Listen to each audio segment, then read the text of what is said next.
Hello, I'm Fast Lawyer. I'm with Oculus Rift Reviews. Today we're going to review and play Sacralith, The Archer's Tale VR, a game on the Steam store for the Valve Index, HTC Vive, and the Oculus Rift.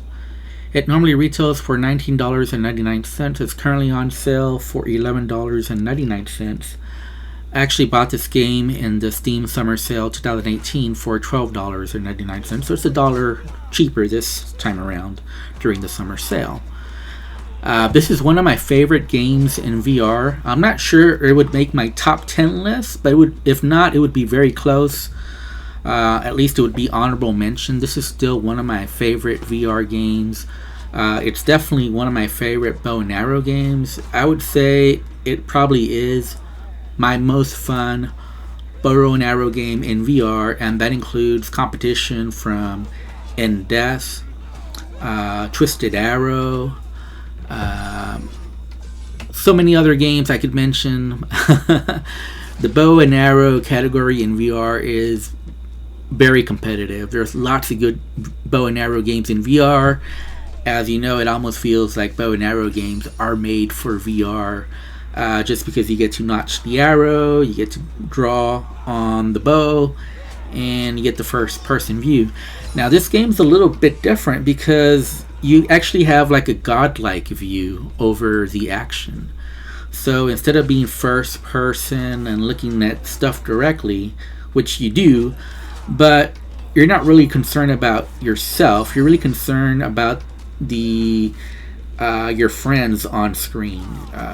You're protecting the NPCs there, and it's your job to provide cover for them. It's your job to keep them alive, and if you can't keep them alive, it's game over.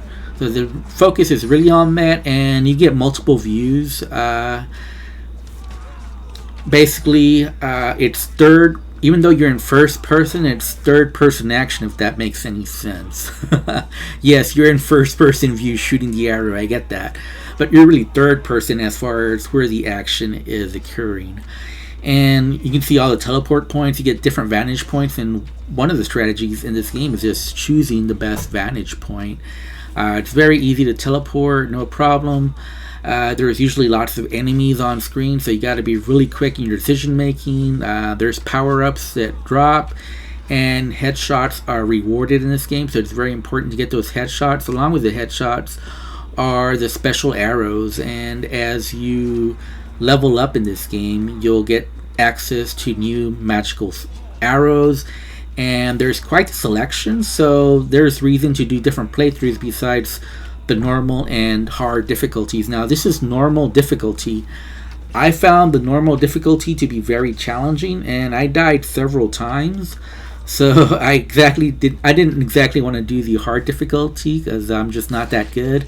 But I found hard very challenging. You have to be very quick, and you have to be very precise, and you have to be very strategic in the use of your magical spells and keeping an eye on your friends, making sure that they don't die, and just coming up with the best strategies to kill as many enemies as you can within a limited amount of time that you have, to keep your friends alive.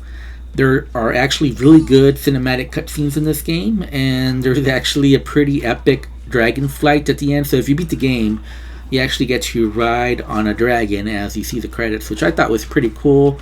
The music soundtrack for this game is really good. I didn't experience any issues. This is one of the best looking games in VR. On my 1060 GTX, it looked really good.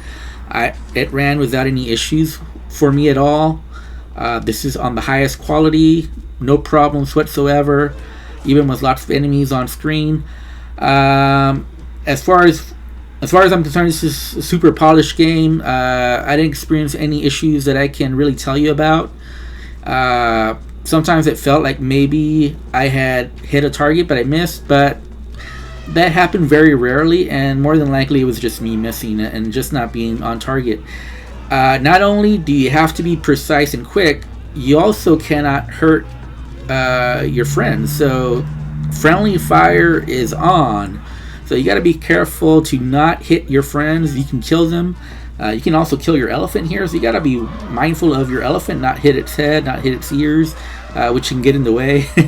This is actually one of the most fun sections, and these are all one-shot kills, which is different than most of the game, and you're not using your magical spells, so this is a real change up to the core gameplay.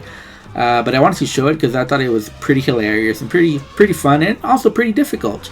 For whatever reason, I found it a challenge to take down those enemy archers in the distance while I was riding this elephant.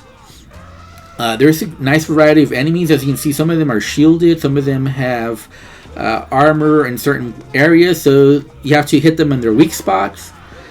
And some of the enemies have shields on their back, so you can't even hit them on their back because they have shields that will stop you from putting arrows in their back. And there's also different kinds of enemies, not just humanoids. There's bats, there's all kinds of other enemies to take down during your romp, although you're mostly hitting other enemy humans.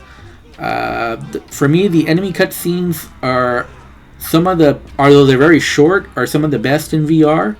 I had wished for a longer story, but it's pretty good for what it is. And yeah, the different magical spells will give you a reason to play the game again, should you like, just to see what those different magical spells will do. And if you want a more challenge, there's always the hard difficulty, which I'm not going to do because I know it's beyond my ability. I had a hard enough time just finishing on normal difficulties. I can imagine on hard how much more difficult that would be. I think this game is a great deal, even at normal price. There's not a whole lot of content.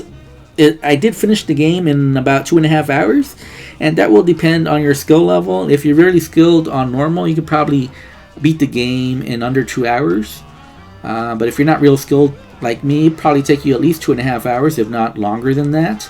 There are checkpoints, but they're not very generous checkpoints, so you will have to repeat certain sections.